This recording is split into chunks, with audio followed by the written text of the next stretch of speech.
night, fellow travelers along the path of the beam.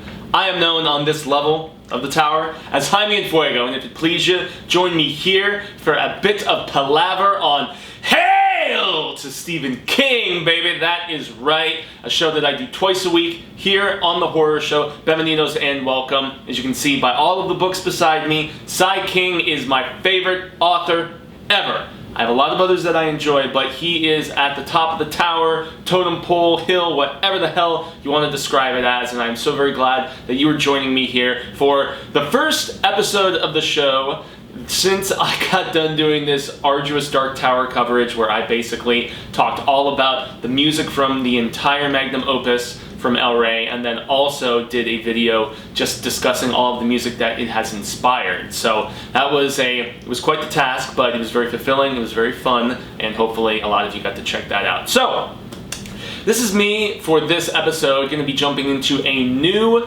kind of mini-series of coverage of sorts, and it's one that I've actually been discussing with constant viewers here of this program for quite some time now. When this was a very new show, and I think I was maybe 2-3 episodes in, I decided to do my 3 favorite adaptations as far as, like, you know, for the screen, you know, whether television or movie, and my 3 favorite actual written works of King. Ironically, they were the same 3 books, which was Pet Sematary, It, and The Stand, in no particular order, because all 3 of those books fluctuate at different points in time, and I was luckily just blessed with the privilege to get to talk at Phoenix Comic-Con or Comic Fan Fusion Fest, whatever the ferg it is at this point, about all 3 of those books this past year, which was very exciting for me. And 2 of those are actually celebrating anniversaries this year. Most importantly, Pet Sematary coming up here in November, and The Stand in September. So you can look forward to special coverage about both of those novels, and for The Stand, the comic book, and just various other exciting things the miniseries will be talked about for Pet Sematary, the film. But so that was a very just meager ranking. I was actually on, I think it was Barnes & Noble recently on their .com, and normally I would never give them even a cent of my money because I prefer to go to resale stores here in the Arizona area, whether it's whether it's Zia Records, whether it's Bookman's, even, you know, an outside chain like Half Price Books or something like that. I love also pillaging, you know, the Goodwills and the Savers and places like that, different thrift stores. That's where I was able to amass most of the collection that you see beside me here. But that was a very limited ranking system, okay? So I knew that I didn't want to go every single book like I saw on BarnesandNoble.com, because they ranked every single Stephen King book. I don't know if they incorporated the collections and, you know, the anthology stories. I don't believe that they did that. I believe it was just all the novels proper. But it was quite the hefty ranking. I disagreed with a great deal of it, and I don't necessarily know if I could really do something that comprehensive, because I would just, I mean, when I reread certain Sai King books, they jump up in the rankings, and sometimes they kind of, you know, they jump back a little bit. So I have decided, at the behest of many, once again, constant readers and viewers of this program, that I want to start just covering King by the decade. So what I'm going to start doing, with this being the very first video of its kind for Hail to Stephen King here, I am going to be ranking decade by decade the Stephen King books. And so obviously here, we're going to be starting with the 1970s when he broke on the scene with Carrie, then we will be jumping into the 80s where he solidified himself as El Rey, the King, and then we'll do 90s where some believe there was some regression, 2000s where post-accident and stuff like that, which will be a very, very fun video to put together as well. And the 2010s will be not available to be done until next year, once we get done with 2019 and see how Elevation is later this year, coming out in October, which is going to be a Newcastle Rock little novella of sorts. And as of now, we don't have anything on slate for King next year, at least just yet, but I'm incredibly excited to see what this King-assance continues to entail. So here we go. I'm just going to get right into it, and, you know, I've said various times that my opinions are my opinions. I'm not here trying to cater to anybody. I am just speaking my mind, yet doing it in a very humble fashion, but in a very steadfast fashion as well, because as a critic of, you know, both film and, you know, literature and, you know, television and things like that over the course of the time that I've been doing this whole entertainment correspondent criticism, whatever the hell you want to classify it as. I have used many names in my day for what I do here on this channel, and did even in print before and stuff like that when I was covering music. But you have to be, you can't falter. You know, you really, really can't. You have to just stand by your opinion, and you know, there are times where you can talk with other worthwhile opinions that are, you know, are balanced and objective and try to see things from different angles and stuff like that. And you can be swayed. You can also be swayed often by revisiting a work of art like I just mentioned. But I'm going to really just say that these are King books that I've read multiple times. You know, we only have 8 on this list because, once again, the 70s was when his career was just getting roaring and going. But I think this is a list where I don't necessarily think things would shift around like they potentially could in the 80s, the 90s, and you know, decades afterwards, which we now nearly have 2 more even after that. So I'm going to start with my number 8, and I doubt that my number 8 is really going to be that much of a shocker to anybody. It's the later picks that will be. But saying that Rage is my least favorite of the Stephen King books from the 1970s, Richard Bachman in this case, but still, it's Sai King.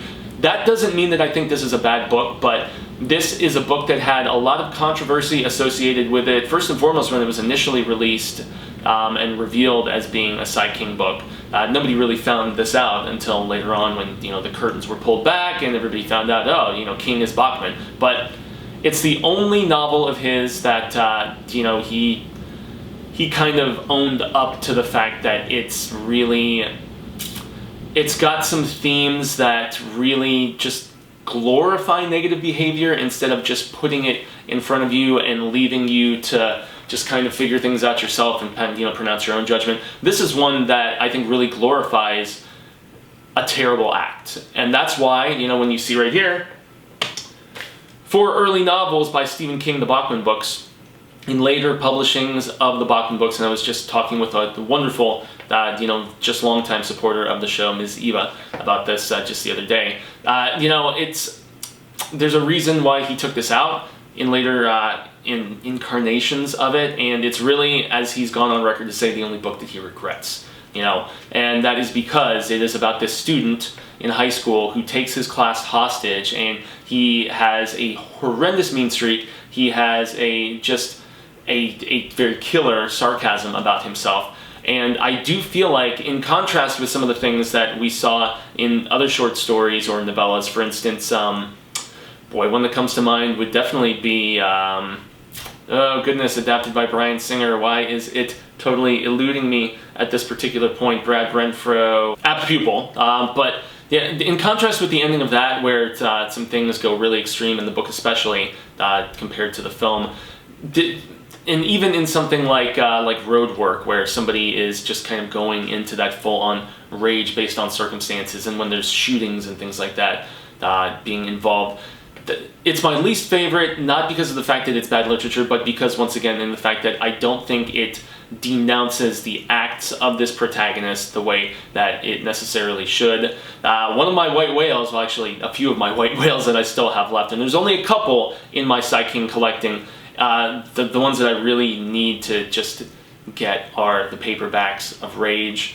That's nearly impossible to find, or at least at a price that's affordable to any legitimate normal person. And then also, you know, The Long Walk and Road Work, and I mean The Running Man also. But you know, those Bachman books are just they are elusive and expensive, and you know, with the exception of this one, I think they're all awesome. But this is one that I cannot stand by, and I have to take King's perspective in saying that this, while it's not a bad story, it definitely, it doesn't really just, it's not black and white, it's really a shade of gray that, yeah, I can see why he regretted it, and it makes a lot of people feel uncomfortable, myself included. So now we're gonna get rolling, and I'm gonna ruffle some feathers, so let's hit it, y'all. So number 7 in my ranking of the 1970s releases from Stephen King, I'm going Carrie. Now, I love the unconventional structuring of Carrie. I am occasionally captivated by the themes of just isolation and fear that come with, Carrie White's character, whether it's the religious fanaticism of her mother and the insane mistreatment, whether it's not understanding the changes that her body is going through in the maturing process. You don't have to be a girl or even a woman to relate to a lot of what Carrie is going through in this. And, once again, the structuring is fascinating to me, whether it's newspaper clippings or whether it's, like medical reports and things like that. It's really very similar in a lot of ways to how I was fascinated by the way that Dracula, with being just like journal entries and letters and things like that, something that King does in another story that I'm going to get to talk about briefly here on this list. But at the end of the day, at least compared to so many of the other entries that are here, I know this put King on the map. Selling the film rights to this was what basically made his career explode, gave him the opportunity to write full-time, and put together so much of the amazingness that, we got to see over the rest of this decade and still continue to this day. The Outsider that you see up there is a fantastic book, his most recent release. But Carrie just doesn't captivate me quite as much as a lot of these others do, despite, the unique approach, once again, of structure and sequencing and things like that, and despite the relatable plight of Carrie White herself. It's just not one that strikes as much of a chord with me as a lot of the other things in this particular list. So that doesn't mean that I'm saying anything bad about Carrie. It just ranks lower in, my impressions of his output in the 1970s, but I do highly, highly recommend reading it. And as I mentioned, I have a ton of friends and fellow CRs that love the hell out of this book, and they put it sometimes in their top 5, their top 10, That's why I say art is subjective and to each their own. And that is not going to strike more of a chord maybe than in the next one that I mentioned here, because if I'm not mistaken, that Barnes & Noble ranking listed this as the #1 Stephen King book of all time, not just in the 1970s. So at number 6, I have The Shining. Hear me out. I really, really enjoy The Shining, and I do feel like it has genuine scares. However, there's another book that is much higher on this ranking that I feel is much scarier. The scariest book of all time by Sai King is going to be on our next ranking, and that's Pet Sematary, and that came in '83. So that is not to say that The Shining doesn't have its moments, but for me, The Shining is more so about the fracturing and the disillusion of a family, and that's actually one of the reasons why it's really tough, since so many audiences, they are so they're so hung up and just so tied together with the Kubrick version of this film. And I was just talking about this film just the other night as well, and it just really boils down to the fact that you get a lot more emotional impact in the printed version of this because of the fact that you see a family that does have genuine love and care for each other, and the impact is so much more ferocious and so much more heartbreaking when you see the splintering and the dissolving of and the fracturing of that love and that care. It hits a whole lot harder if you see that family genuinely does love each other, and then all the horrible stuff starts happening and you see the union and just the tightness falling apart. But with that in mind, there are a lot of fascinating things in this, much more so than the film, despite the film being just a work of visual art and awesomeness, because it is a Kubrick film, so it's beautiful to look at. But maybe I have trouble separating the two because I saw the film first, and I even saw the miniseries first before I finally got around to reading this. But it's a fascinating story, especially in all of the history that it goes into. So much more history about just everything that happened at the Overlook, and just one bad thing after another bad thing after another bad thing. Just the fact that King is very fond of having epicenters of evil, where even if there is no supernatural direct influence, like there's ghosts and there's evil spirits here and stuff like that, Indian burial ground, that is built on. There is still just that aspect of bad things happening because of the negative forces swirling around, even if they're not directly involved. They almost just kind of grease the gears a little bit, sort of thing. I love the analogies in this book about alcoholism and the fact that it's very much like as I mentioned in my full-on 40th anniversary review of The Shining last year, it's like, you know, whereas a bee can sting you and then it's done with, a hornet or a wasp or, you know, some of those more dangerous, you know, insects with stingers, they hit you over and over and over. They can, you know, just sting you, not just, they can sting you more than once, essentially. It's like the gift that keeps on giving.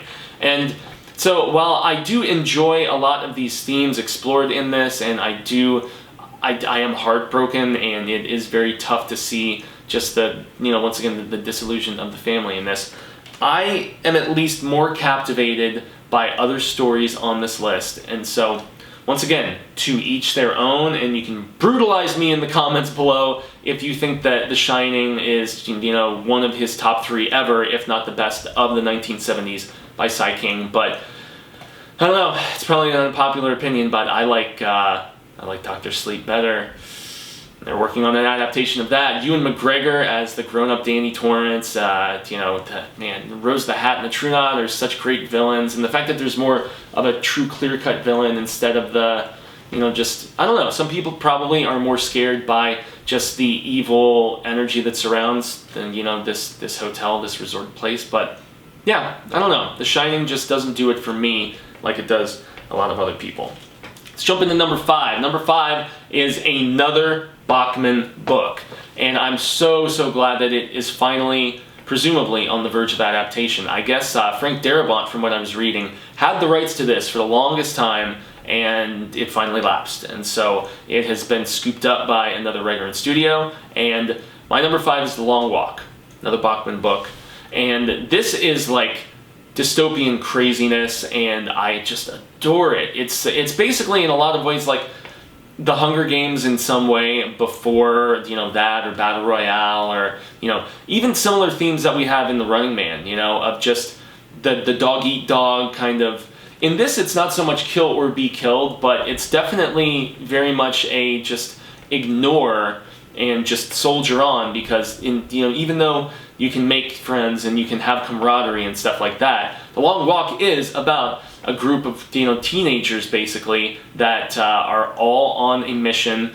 to just survive this long, lengthy, you know, this long walk, this long hike as it becomes at certain times and stuff like that. If you fall behind, hey, tough titties, y'all. You're gonna get a couple warnings, and eventually, if you can't keep up that pace, you're gonna get shot the hell up. And they just slowly weed out one after the other after the other.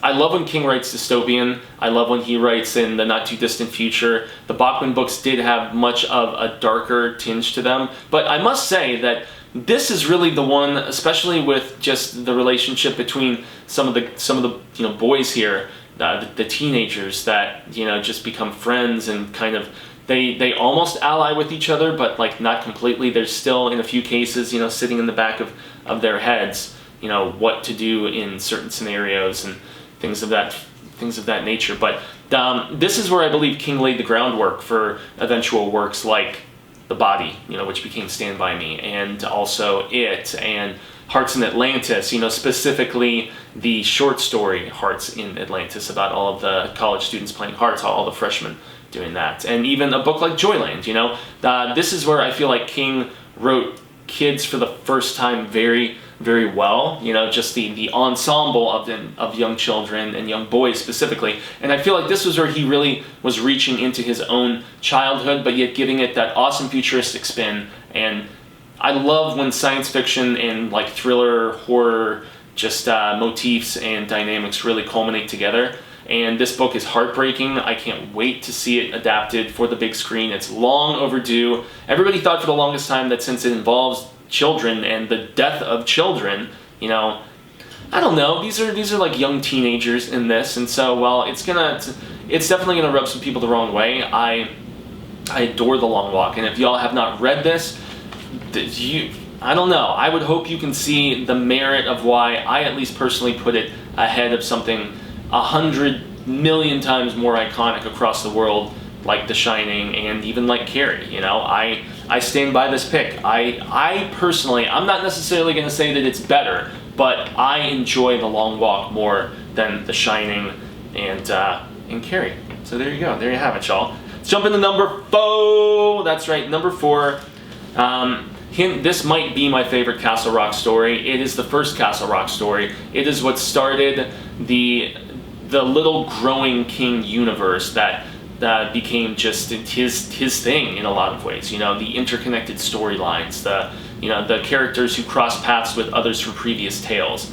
The Dead Zone is amazing. It's in my top 10 King books ever. As far as adaptations go, it's easily got to be one of the best ones, directed by David Cronenberg, starring none other than Kristopher Walken at his most Walken in some ways, and I think that performance as Johnny Smith really just set the groundwork for a lot of roles in a similar vein of like manic, just interesting, you know, not so much mania, but like the Kristopher Walken archetype like really was solidified in this film, at least for me. And you know, the book is even better. It offers so much more backstory.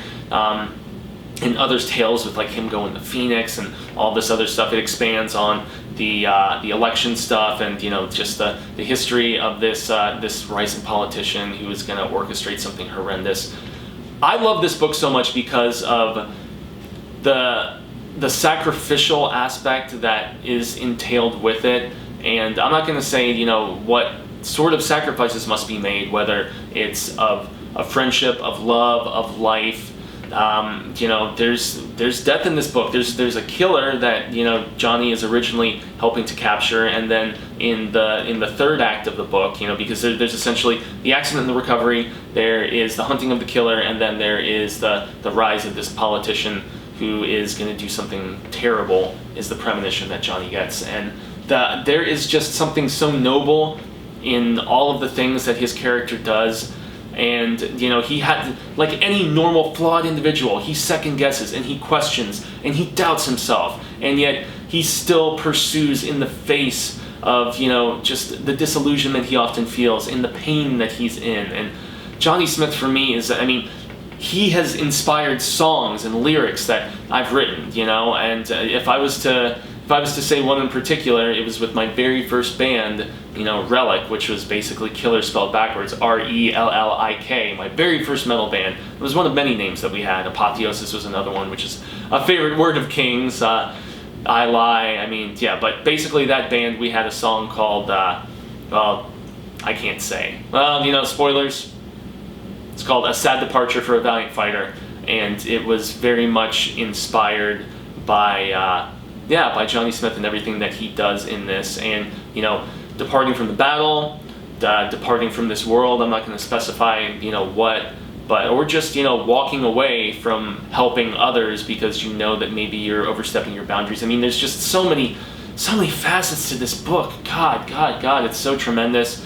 And I can't wait on the next video that I'm going to be doing this upcoming Tuesday, which is going to be another ranking video. It's basically going to be me ranking all of the Castle Rock stories. I can't wait. This story is wavering with like two others as my favorite Castle Rock story. So yes, The Dead Zone.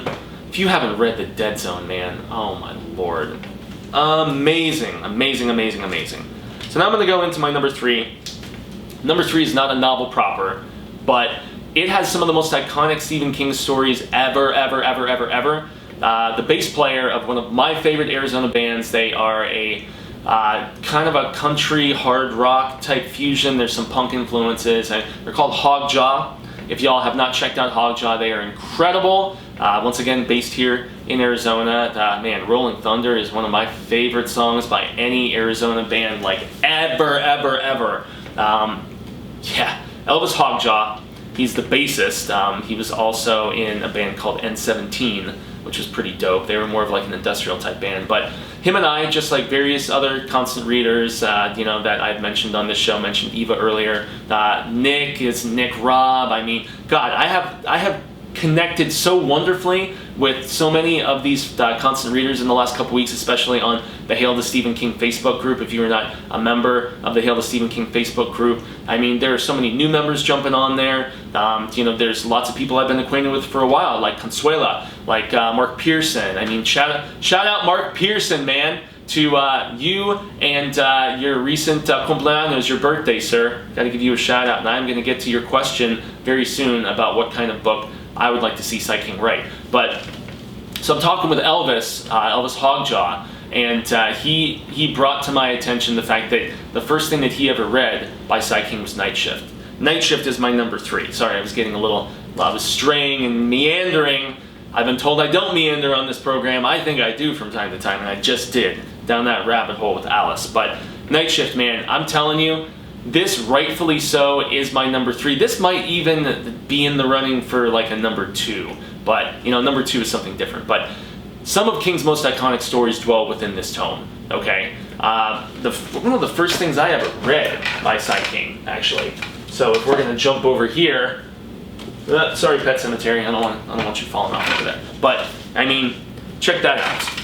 I know I've shown it before.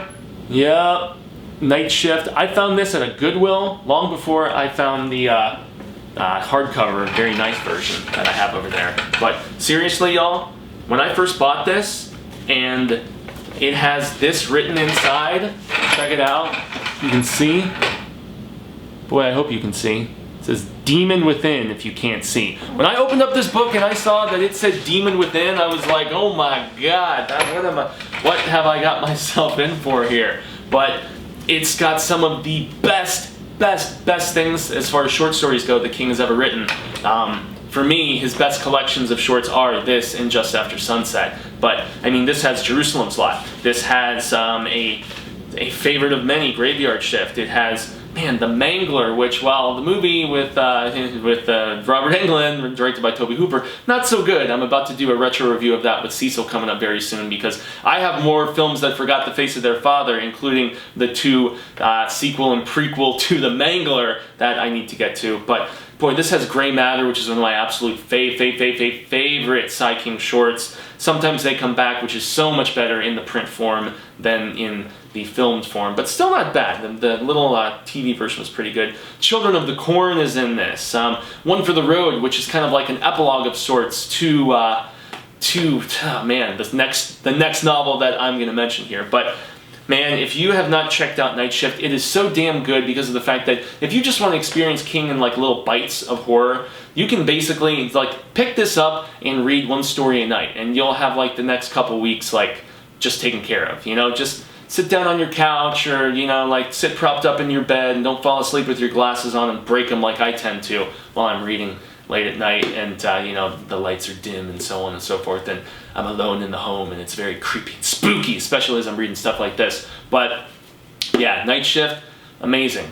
Utterly amazing, and I cannot sing the praises of it enough. It is my number 3 from King's first decade of captivating and frightening horror fans. So next up, my number 2 is, I know this is a number 1 for a lot of people, actually. And it's also the first book that I know a lot of Sai King CRs have read as well. And it's in my top 5 of all time. This is actually my number 5 Stephen King book ever, and it's Salems Lot. I actually, when I did the first episode of Hail to Stephen King, where I basically talked about, not the pilot episode, where I talked about, you know, why you should read Stephen King. But, you know, now that I think about it, it was like episode 2 or 3, because I think I had the unpublished shorts, and then I also had the Shining anniversary. But anyway, I think it was episode 3, perhaps. And it was just basically, if you want to go in the Stephen King playlist and search for what you should read first, I chose Salems Lot, and I chose Salems Lot with good reason, because of the fact that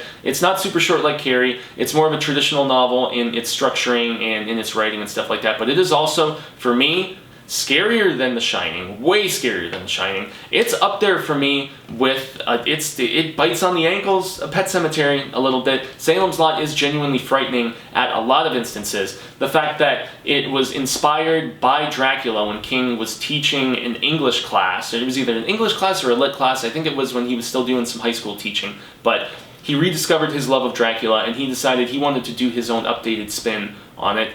The Marston house is supremely creepy. Barlow is an amazing, even though we don't get to see him until much later, the minions of vampires that he puts together, I mean, goodness, and the protagonists are so good. I love the pairing of Mark Petrie and Ben Mears. I always forget his name. Yeah, Ben Mears. But, man, and the love interest with Susan, and just some of the stuff with Per Callahan, or Father Callahan, I guess, as he was known more so at this particular time. But this, I love vampires, okay? You guys have seen me. If you have been on my Instagram or, you know, anything on the Facebook and, you know, the short film that we did, you know, for American Vampire, everyone knows that I like fangers, you know, and, you know, so, yeah, King's, I mean, his quintessential vampire story. He's done other stuff like The Night Flyer and, you know, Popsy and stuff like that that entail, you know, vampies and whatnot, but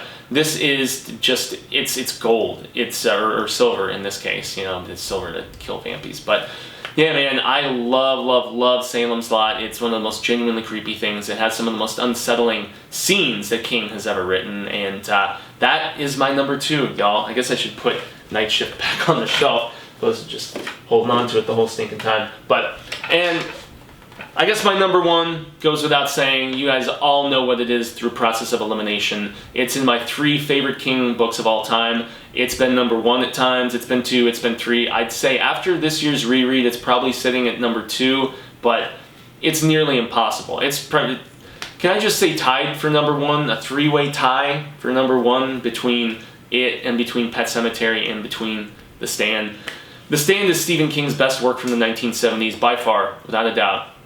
It is, even though he's written other epics like It and other, I still think as epic as It is, you know, with, you know, the jumping of decades and everything, I still feel like The Stand is so much more epic because of the scope of characters and the way that King is somehow able to juggle all of them, make all of them fairly compelling. Now, there's obviously some which are more compelling than others, but there's a reason why I was losing interest in some of them in Sleeping Beauties, which is one of the only things you don't see on that shelf over there because I'm waiting for my Cemetery Dance version of it, and I gave the book to a friend so that, you know, somebody else could experience the joy of it in the meantime. But, you know, and another lengthy tome of his, like, boy, I don't know, Under the Dome being another one with tons and tons and tons of characters that just didn't work as well.